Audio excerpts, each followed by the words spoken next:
Welcome to ideal pressure cooker வழங்கும் இப்படிக்கு rose. நம்ம எல்லாருக்குமே இந்த அதிசயம் மற்றும் அபூர்வத்து மேல எப்பவுமே ஒரு ஆவல் இருக்கும். இன்னைக்கு நம்ம ஷோல நான் 4 பேரை கூட்டிட்டு வந்திருக்கேன். அவங்க ஒவ்வொருத்தருக்கும் ஒரு ஸ்பெஷல் பவர் இருக்கிறதா அவங்க சொல்றாங்க. அவங்க கிட்ட நம்ம பேசலாம். சொல்லுங்க அமுதவேல், உங்களுடைய ஸ்பெஷல் பவர் என்ன? எனக்கு வந்து மேடம் கனவுகள் வரும். அது இன் ஃபியூச்சர்ல கொஞ்ச நாள்ல ஒரு வாரமோ ஒரு மாசமோ இல்ல ஒரு நாளோ இல்ல 1 இயரோ கேப்ல வந்து நான் பார்த்த கனவுக்கு ரிசம்பிளன்ஸா கிட்டத்தட்ட அதே மாதிரி நடந்துரும். இந்த மாதிரி கனவுகள் எவ்வளவு காலமா உங்களுக்கு வந்துட்டு இருக்கு? பழைய நினைவுகள்ல இருந்து பாக்குறப்போ 1992ல இருந்தே வந்து எனக்கு கனவுகள் வந்திருக்கு. அது பழிச்சிருக்கு. அதெல்லாம் வந்து நடந்து முடிஞ்ச பிறகுதான் கனவுல பார்த்ததை ஞாபகப்படுத்தும்.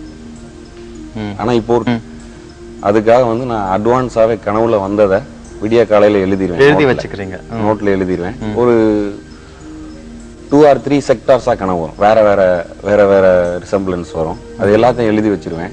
என் ஒய்ஃப்ட காட்டுவேன், பட் படிக்க மாட்டாங்க. இதெல்லாம் வந்து வேஸ்ட், நீங்க இப்படியே இருந்தீங்கன்னா யாராவது ஏதாவது சொல்லிடுவாங்க அப்படின்றாங்க. ஆனா நீங்க வந்து முதன் முறையா எப்ப உணர்ந்தீங்க இந்த மாதிரி என்னோட கனவுல நடந்த விஷயம் இப்ப உண்மையாவே நடக்குது? உணர்ந்தது வந்து 1994. அந்த என்ன விஷயம் அது? அது வந்து என்னுடைய பிரதர் ஒருத்தர் வந்து எக்ஸ்பயர்ட் ஆனாரு. அவர் வந்து ஒரு சின்ன வாசகம் கனவுல சொல்றாரு. பட் அவர் அலைவுல இருக்காரு, நேரம் உயிரோட இருக்காரு. கனவுல வந்து வளையாங்குளத்துல வண்டி நிறுத்தி இருக்கேன், எடுத்துக்கங்க அப்படின்னு சொல்றாரு. இதுதான் அந்த வேர்டிங்ஸ். பட் ஆனா வளையாங்குளம்ங்கிறது வந்து எனக்கு எங்க இருக்குன்னே தெரியாது. அதுக்கு அந்த இன்சிடென்ட் எடுத்து ஒரு 1 இயர் கழிச்சு வந்து அவர் வந்து ஆக்சிடென்ட்ல வந்து டெத் ஆகிட்டாருன்னு எனக்கு ஃபோன் வருது. நான் ஒர்க் பண்ற ஃபேக்டரிக்கு. அப்போ நான் கேட்கிறேன், எங்க டெத்துன்னு முதல்ல சொல்லல, ஆக்சிடென்ட் ஆயிடுச்சு, நீ உடனே ஊர் கிளம்பி வாங்குறாங்க. நான் ஒர்க் பண்ணது வந்து விருதுநகர்ல. சரி கிளம்பி வரேன்னு சொல்லிட்டு பஸ்ல கிளம்பி வர்றேன்.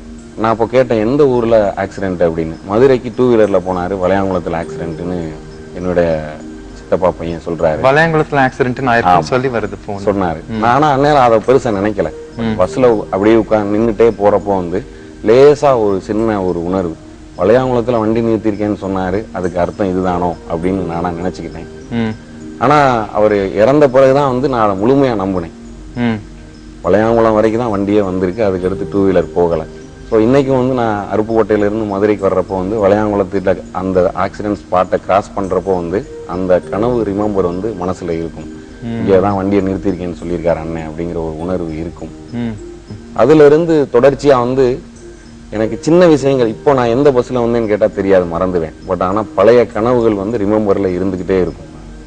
ஏதாவது ஒரு ரொம்பவே மறக்க முடியாத கனவு எது உங்களுக்கு? அப்போ ரொம்பவே மறக்க முடியாத கனவுனா, என்னுடைய அம்மா வந்து அவங்க வந்து இறந்து போறதாக கனவுல பார்த்து இறந்து, எங்க சடங்குப்படி நாங்க ஒரு இடத்துக்கு போய்கிட்டு இருக்கோம். நான் வந்து கலையம் பிடிச்சிட்டு போறேன் கனவுல. ஒரு குறிப்பிட்ட இடத்துல போன உடனே திரும்பி பாக்குறேன் அவங்க ஃபேஸ. அவங்க வந்து அப்படியே அமைதியா இருக்காங்க. இன்னும் கொஞ்சம் தூரம் போன உடனே திரும்பி பாக்குறேன், அவங்க வந்து அப்படி முழிக்கிறாங்க. உடனே என்னைய நிறுத்துங்க, எல்லாரும் நிறுத்துங்க, எங்க அம்மா முழிச்சிட்டாங்க, வீட்டுக்கு போயிடுவோன்னு சொல்றேன். உடனே வீட்டுக்கு வந்துடுறாங்க எல்லாரும். அப்போ எந்திரிச்ச உடனே நான் அம்மாவை பார்த்துட்டு, சரி உயிர் இருக்கு அப்படின்னு பார்த்துட்டு நான் போயிட்டேன். ஒரு 1 வீக் கழிச்சு திருப்பி அதே மாதிரி கனவு, அதே மாதிரி ஸ்பாட்ல போய் நான் திருப்பி பாக்குறேன். போன தடவை இந்த இடத்துல தான் முழிச்சாங்க, இந்த தடவை முழிக்கிறாங்களான்னு பார்ப்போன்னு. பட் முழிக்கல. போக போக திரும்பி பார்த்துக்கிட்டே இருக்கேன். எப்பயாவது முழிச்சிருவாங்க, வீட்டுக்கு கூட்டு போயிடுவாங்க. முழிக்கல. லாஸ்ட் வரைக்கும் போயிட்டோம். இந்த கனவு பார்த்த 2வது நாள் வந்து அம்மா வந்து எக்ஸ்பயர் ஆயிட்டாங்க. இது வந்து எனக்கு வந்து இன்னொரு பாதிப்பு மாதிரி. அண்ணனுக்கு அடுத்து அம்மா இந்த மாதிரி இறந்து போகுது. அதே மாதிரி மரணம் அல்லாத வேறு விஷயங்கள் உங்க கனவுல வருமா? ஒரு சின்ன விஷயம். இப்போ ஒரு 1 or 2 இயர்ஸ்க்கு முன்னாடி ஒரு கனவு. அந்த கனவுல வந்து நான் வந்து ஒரு தோட்டத்துல உட்கார்ந்துருக்கேன். தண்ணி வருது, வந்து கீழே ஃபால்ஸ் மாதிரி விழுகுது. இந்த சைடு வந்து ஒரு பாறையில நான் உட்கார்ந்துருக்கேன். என்னோட 2 சின்ன பிள்ளைகளை நான் மடியில வச்சு விளையாண்டுகிட்டே இருக்கேன். இந்த தண்ணி இங்கிட்டு பாக்குறேன், லெஃப்ட் சைடுல இருந்து. அந்த சைடுல இருந்து தண்ணியில வந்து ஏதோ ஒண்ணு அப்படியே சேர்ந்து வருது தண்ணியோட. நான் தூரத்துல இருந்து ஏதோ நம்மளை நோக்கி வருது. சின்ன பிள்ளைகளை வந்து இங்கிட்டு உட்கார வச்சிருவோம் அப்படின்னு சொல்லி பாதுகாப்பா பிள்ளைகளை இங்கிட்டு கொண்டு வந்துகிட்டு இருக்கேன். அது பக்கத்துல வந்தா ஒரு பெரிய முதல மாதிரி இருக்கு. அது நான் இங்கிட்டு சின்ன பிள்ளைகளை கொண்டு போறதுக்குள்ள அது வந்துருச்சு. சோ ஒரு பயத்துல நான் இந்த சின்ன பிள்ளைகளை தூக்குற நேரத்துல நான் கீழே விழுந்துட்டேன். ஃபர்ஸ்ட் கீழே விழுந்து ஃபால்ஸ் இப்படி விழுகுது என் தலை மேல. நிமிந்து பாக்குறேன், என்னுடைய சின்ன பிள்ளைகளுடைய 2 தலை மட்டும் ரெட் கலர்ல பிளட்டிஷோட பால் மாதிரி வருது. நான் அப்படி பிடிக்கிறேன். இதை பார்த்தோன்னே நான் எந்திரிச்சிட்டேன். கனவுல வந்து எந்திரிச்சு முழிச்சிட்டேன். அதுக்கப்புறம் திருப்பி படுத்துட்டேன். திருப்பி அதே மாதிரி கண்டினியூட்டி வர்ற மாதிரி இருந்துச்சு. அப்படி தூக்கமே இல்லை.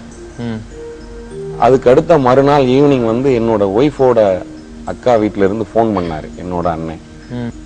அவர் வந்து சங்கரங்கோவிலுக்கு போறேன், நான் என் பிள்ளைகளுக்கு மொட்டை போட போறேன், உன் பிள்ளைகளுக்கும் மொட்டை போடுறதுக்கு நேர்த்திக்கடன் இருந்தா சேர்ந்து வா, சும்மா பிடிச்சிருக்கேன், ஷேர் பண்ணிக்கிறோன்னு சொல்றாரு. அவன் கிளம்பி போய்கிட்டே இருந்துச்சு. கொஞ்சம் தூரம் போனோடனே எல்லாருக்கும் ஒரு தூக்கம் வர்ற மாதிரி லேசா கண்ணு அசந்துச்சு.